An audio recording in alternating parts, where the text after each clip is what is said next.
So muri Zimbabwe pane maZimbabweans 2 andataura nawo and yeah, it's crazy.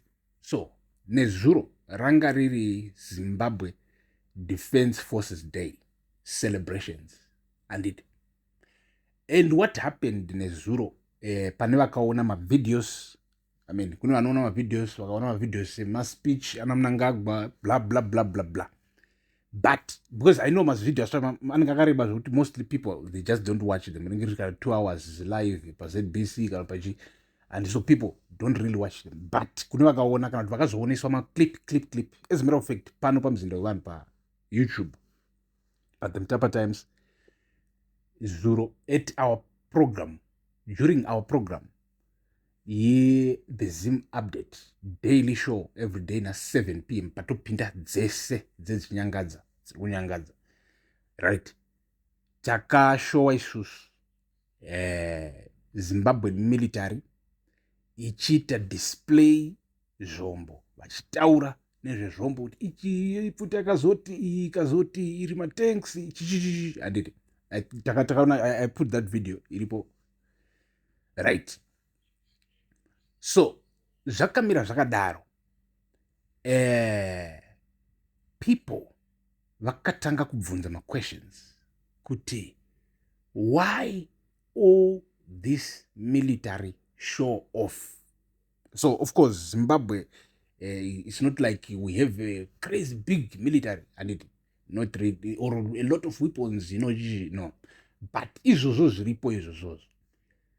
Why that kind of show off? Murukuti muruku celebrate. Why don't we celebrate in other ways rather than my way yekuti it ends up being intimidation to the people? Zimbabwe inyika yekuti ma citizens ayo, most of them very traumatized ne violence our country has suffered. MuZimbabwe kuzikamwa kuti pamba pananhingi apo baba vacho ndichichichi muZANU-PF handiti vanenge vachitohlisa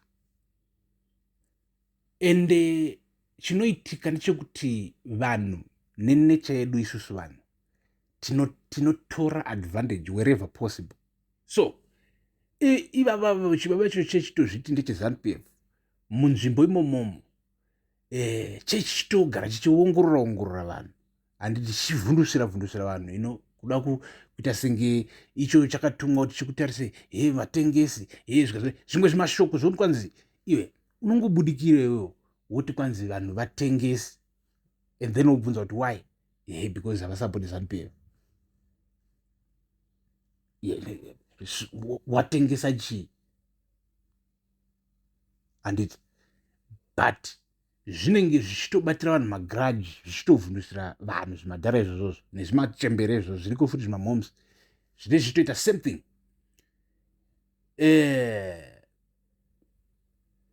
And then kana paitika ma-government programs are supposed to benefit ma-Zimbabweans. You see, this mentality itorichero even Mnangagwa.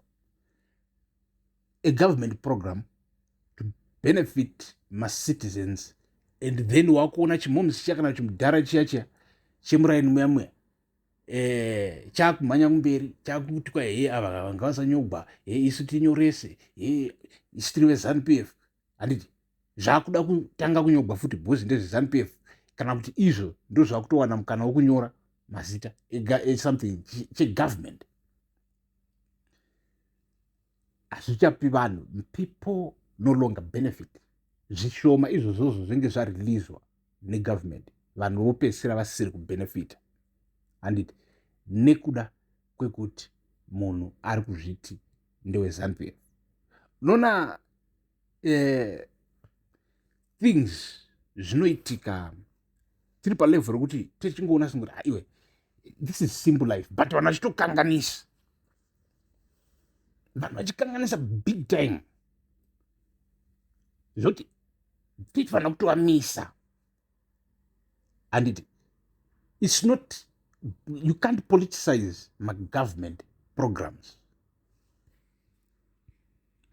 Right, mune Zimbabwe tiri kutaura isusu about the military display of weapons.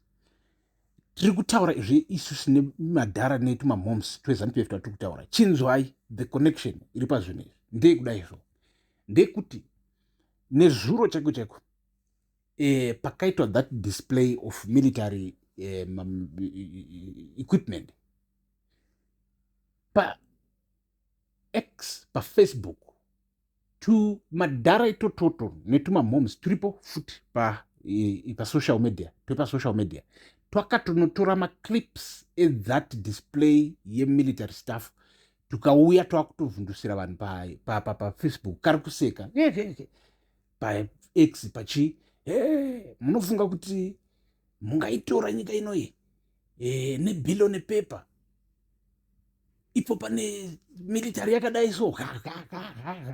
Handiti that's the mentality yandiri kutaura nezvayo, yekuti iyoyi maona imimi zvine masoja emuZimbabwe makutomhanyawo kutonovhundusira macitizens, mutopoza muri vatengesi, mungafunga kuti mungaitora nyika inoyi, mungaita sei? This is the behavior yatiri kubudisa pachena. Right, mune Zimbabwe this is important. Vanoona zvinhu zvegovernment yenyika and then vozviti ndezvepolitical party, vakuvhundusira vanhu senge ivo ndezvavo. Because unoona everything muZimbabwe ends up being political. Unoona kune vanhu vokuti chero in business ari kurana business anenge achirana zvese zvechingoinze ndiri munhu weZANU-PF, ndiri munhu weZANU-PF.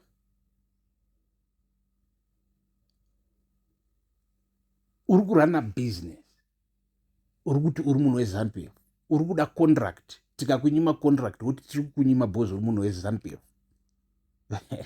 So tofanira kukupa bhozi kana tikakunyima bhozi uri munhu weZANU-PF unogona kungoita violence and mapurisa anongokutora okudzosa. Handiti? So Zimbabweans are traumatized. Vanhu vanogara in fear because mnangagwani koko, but vanhu tweZANU-PF tokaplanto kane kari one muvillage yese but kane kachinetsa kachitemba ami isingambofi yakauya kuzokabatsira kana tikafunga kukabhura. Handiti? But no violence, no to violence, peace munyika inoyi. So mune Zimbabwe that military display maZimbabweans andataura now, they're not happy about it. They think it's actually designed to try and intimidate maZimbabweans rather than national pride, because it doesn't feel like it's the army for the people. The army of the people, for the people, irimo imomomo, but narrative iri pamusoro pavo inenge ichilidwa nevanhu vari wrong, kuti ivo they are selfish, everything they do is selfish. So pasinazvo peace.